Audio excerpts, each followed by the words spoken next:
2025 credit repair secrets nobody is telling you. I am exposing them in this series. My name is credit coach Nicole Scott. If you haven't by now, make sure that you have subscribed to the channel, and most importantly, watch all 25 videos that are in this 2025 credit repair secrets playlist, because I put together this series for you guys to learn what everyone out there is charging you thousands of dollars for. This is exactly what people are doing to do credit repair in 2025. Okay, so let's get into it. First and foremost, if you have not joined the credit community, join the credit community, because you will have access to this guide that I'm sharing with you, along with all of the other 25 plus credit repair secrets that no one's sharing, along with all of the links and websites and things of that nature. So if you are part of the credit community, you will have access to this file, so that way you don't have to take screenshots and all that other stuff. Now, if you want to purchase it, I've left a link below. You can also comment the word credit repair secrets. I will send you the guide. Okay, guys? And if you are new here, please leave me a thumbs up. Let me know that you've enjoyed the video. I thank you guys so much. So we're going to get straight to it. You know how I say I give you the information you need to know, not what you want to hear, because my friends, if you knew better, you would do better. And it is 2025, okay? We have to start getting these inquiries off of our credit reports, okay? With credit repair, we could do it ourselves. In fact, I guarantee you, you're going to get faster and better results if you just do it yourself. That's why I'm here to teach you guys, because I'm telling you guys, I have done credit repair for the last 4 or 5 years now, and I am seeing the shift in things. I'm seeing the people inside of the credit community getting better results than you can if you're doing it for somebody else. So let's talk about credit inquiries, the fastest way to get these things off of your credit report. I know you guys have probably scrolled all over the internet and saw, hey, the 48-hour, the 24-hour, how to get inquiries off your credit report in 24 or 48 hours. This is it, okay? This is it. No sugarcoating it. People are calling into the credit bureaus, and that's why I say you do this yourself, because it's hard for other people to call in. Do people do it? Absolutely. But I can't call in for somebody else. I'm just not going to do it, because I'm not that person. I can't answer their security questions. And for most of my clients, I can't be a man, so I'm not going to be able to do it. I will guide my clients on, hey, the fastest way is to follow up. I can send the initial disputes, whatever, but this is what you do. You do your disputes, you send them in. Supply an FTC report with that. If you're not sure what that is, then buy the guide, because I give you the website, all right? But file an FTC report, and this is essentially what you're going to be using right here is the 15 U.S. Code 1681, which is permissible purpose. You're going to draft a simple letter. You can use AI to do it. ChatGPT works perfectly fine, and simply draft up all of the names of the inquiries that are on that said credit report. Say if you're working on TransUnion, gather all of the inquiry names and dates that are on TransUnion, draft a letter to TransUnion, do an FTC report for TransUnion with the inquiries that are on TransUnion. You can do all of your inquiries, but I kind of like to do it separate. That way you're attacking it with the specific accounts for that particular credit report. Now, the reason being is because for the FTC reports, you can only add 3 inquiries per report. So here's the secret that nobody tells you. Put the rest of those bad boys inside of the statement area. Inside of the statement area, you have a minimal amount of characters that you can use. So,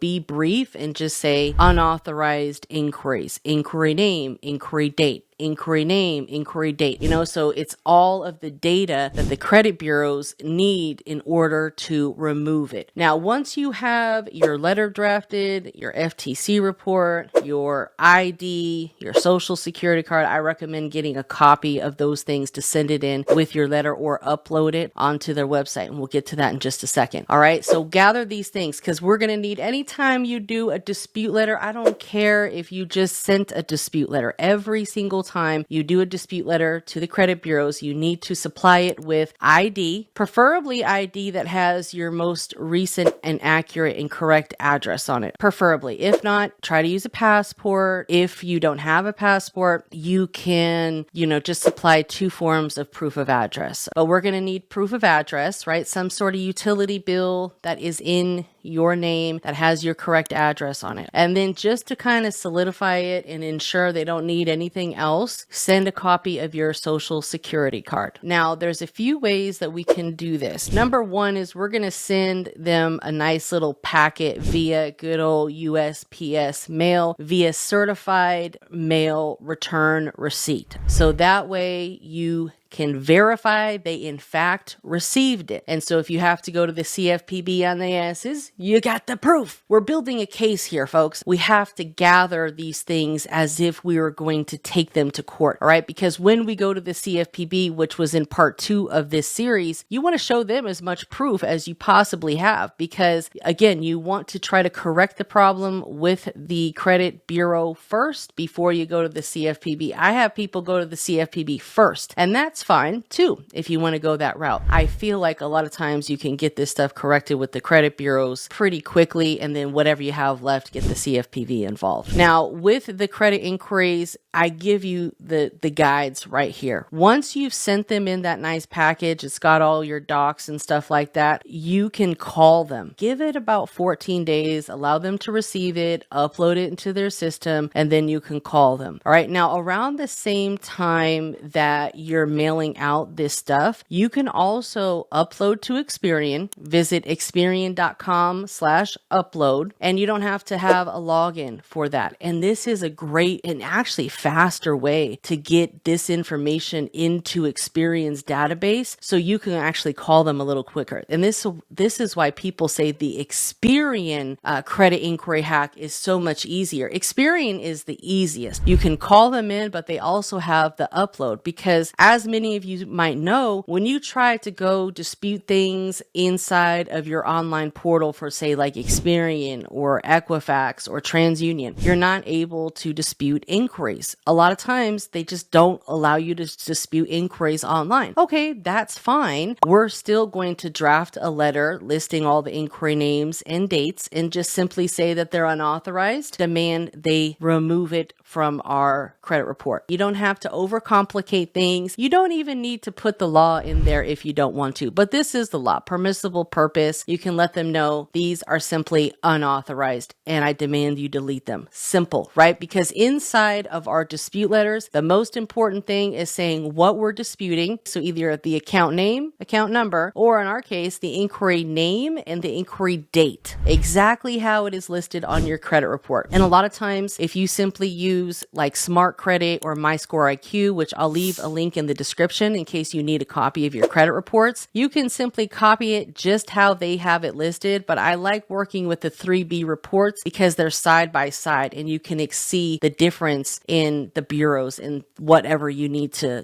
correct still. So it makes it a lot easier to keep you organized. But nonetheless, once you get everything sent out, and then you can again also upload it to Experian, super fast, super easy. Now with Equifax and TransUnion, they don't make it as easy. Cool thing about TransUnion though, and I'm going to get to this a little bit later in the series, there's a ton of ways to contact them. In fact, they have a chat box on their website. So you can go to the chat box and dispute things with them and upload your files to them right there on the chat box. But you can also just kind of go through as if you're just like disputing something else and upload documents to them. Sometimes it works, sometimes it doesn't. With Equifax and TransUnion, I've had clients that created accounts and then they just had issues processing disputes on there. And the downside about TransUnion is if you already have an open dispute with them, they're not going to allow you to open up a new dispute online. So unfortunately with TransUnion, most of the case is we're just going to have to simply mail it via certified mail return receipt because they make it kind of hard. Unless you send it to someone on the chat, I would definitely recommend sending certified mail return receipt to Equifax, Equifax and then to TransUnion. Experian as well, but Experian is a lot easier because you can do the upload and they'll have it in their system within 48 hours and you can even call back. So that's why people say it's quick, because say if I upload it today, I could even potentially call tomorrow and say, hey, I'm calling to follow up on these unauthorized inquiries that I just saw in my credit report. I just reviewed everything and noticed I don't have any relationships with these folks. And inside of this guide, I give you the script to use. I even give you the ebook for the inquiries inside of here, and I'll leave the link below in the description for you guys to get this guide. It is on sale right now. I did it super affordable for you guys, but I have to make sure that I'm giving this information to the real action takers, because I'm so tired of dealing with people who just want the information and aren't going to do nothing with it. I can't help you guys. All right. I have to work and focus on my tribe who is committed to taking action, who is committed to seeing results, and is ready to take 2025 by the head and say, you know what? So take action. You guys have to implement this information in order for it to work. It's super easy. Extra and you don't want to do it, you don't have to do it. I just like to cover all of my bases to ensure that I can get the maximum amount of items deleted quickest. But you can simply call in to the credit bureaus, and I've had several people that are inside of the credit community that have learned how to do this strategy as well, and they call in faithfully every day until they get everything cleaned up. Every time you call in, you want to dispute 2 to 3 inquiries per phone call. All right. Now, inside of the guide here, it's going to give you the script, the breakdown, all of that good stuff. Now, here's a hack nobody has told you. We all know how hard it is to get on the phone with a live rep. And this is why I tell you guys, you have to watch my entire video. I had someone complain recently, oh, you didn't even talk about this. Did you watch the whole video? No, you did not. Watch the whole video. That's why I put them out there. And guess what? I'm making them shorter for you guys so you don't have to sit around to the end of the video. And guess what? For me telling you this, I ask one thing in exchange. I need you to hit that like button. I need you to leave me a comment and let me know, hey, I'm here, I'm watching, I thank you. And guess what? I thank you for watching. But here's the hack. You have to be a customer. We're just a consumer. We're not a customer. They're not really excited to help us. So in some cases, we have to call in to, like,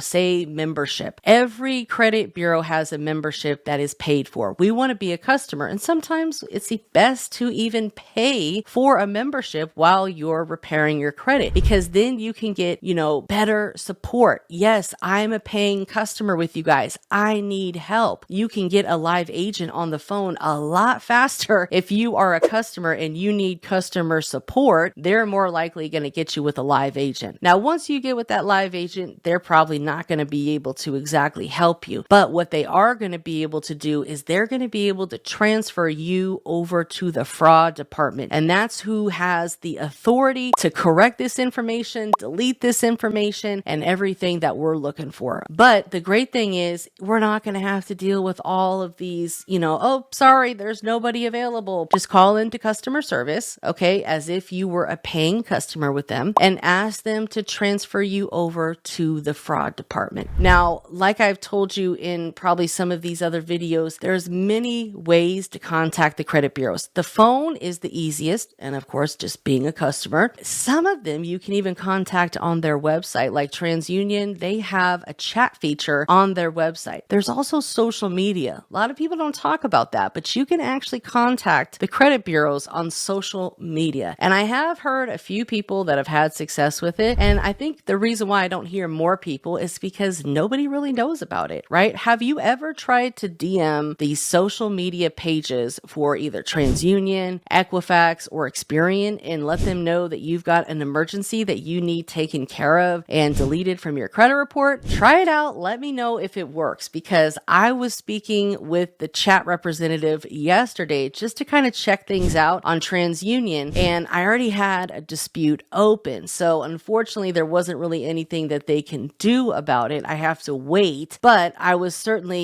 following up with him, letting them know, hey, this is actually a violation because unauthorized information such as they're supposed to be taken off within 4 days. They want to play this game. Well, the CFPB says we have 30 days to investigate things. And a lot of times it just boils down to they want to take their sweet time. So that's why I always tell you guys, you have to really be persistent, consistent, and think outside of the box sometimes. What can you do that's different? Don't be afraid to handwrite your letters or handwrite a cover letter on your letter, right? Some people are like, I'm not writing a whole letter. Hell no, right? Have ChatGPT AI do the letter for you and then handwrite a cover letter. Attention, Experian Fraud Department. I need assistance immediately. And then print your name. I have attached proof and please provide my solution requested or whatever the case is. Just a simple cover letter, letting them know essentially, hey, I'm a real person. I'm not from credit repair. I'm not anybody but who I am. And that just kind of makes it real for the credit bureaus. Because in fact, I actually learned this directly from an Equifax rep. They said, hey, put a cover letter on your letter so that way we know to process it. I was like, whoa, that's pretty interesting. They didn't say handwrite it, but handwritten notes are always going to be better because a lot of times when they scan handwritten notes into their 𝒐𝒐 system, it might not pick up the auto text. So of course that's going to request more of a manual review. That's what we want. We want a manual review so these workers can simply delete this crap. But anyways, this is how you guys do it. If you are a victim of identity theft, you can also file a police report. The FTC report is for identity theft essentially, but it's not necessarily the end of the world if you file it and you're like, look, I don't know if I was or I wasn't. And it's kind of a weird situation because these inquiries are totally unauthorized. So say you went to a car dealership, they pulled your credit 20 times. You authorized them to pull your credit one time, not 20. So essentially you can dispute those other 19 and you would need an FTC report for that. Why? Because that's what the credit bureaus need in order to process those items and get them removed from your credit reports. It just makes it a lot easier. Some people are like, well, that's not really the case, but it's not like you're going to get in trouble versus if you file a police report and it's simply like not true. Of course, you don't want to do that, but the FTC is there for you to file these type of things for, things that are simply unauthorized or unknown about, or you didn't give permissible purpose, because at the end of the day, that is illegal. If you did not give permissible purpose, who gives them the right to look at your data? So the most important thing that I want you guys to take away from this is you have to take action. Make a phone call right now. I suggest you do it. The phone numbers are right here. But again, I recommend that you look up the customer service number so you get a live agent on the phone and then get transferred over to the fraud department. And then make sure before you give them your spiel and before you use a lot of the scripts inside of this ebook, you want to verify, hey, am I in the fraud department? Am I in the right spot? Am I talking to the right people? Because sometimes they'll transfer you and you're still not in the right spot. And the last thing that you want to do is tell your story 5 times to people who can't help you. All right. So again, guys, make sure that you give me a huge thumbs up. Let me know if you found value. I also have the free credit kit. It has a ton of free value inside of there. So I recommend that you get that. All of the links for everything talked about in the video are going to be in the description. And if you need anything, comment below and I will send you the link that you need to get access to whatever you're looking for, because I know I've got a ton of links out there. But I greatly appreciate you sticking around and watching. Make sure to check out all of the other 25 videos inside the Credit Repair Secrets playlist for 2025.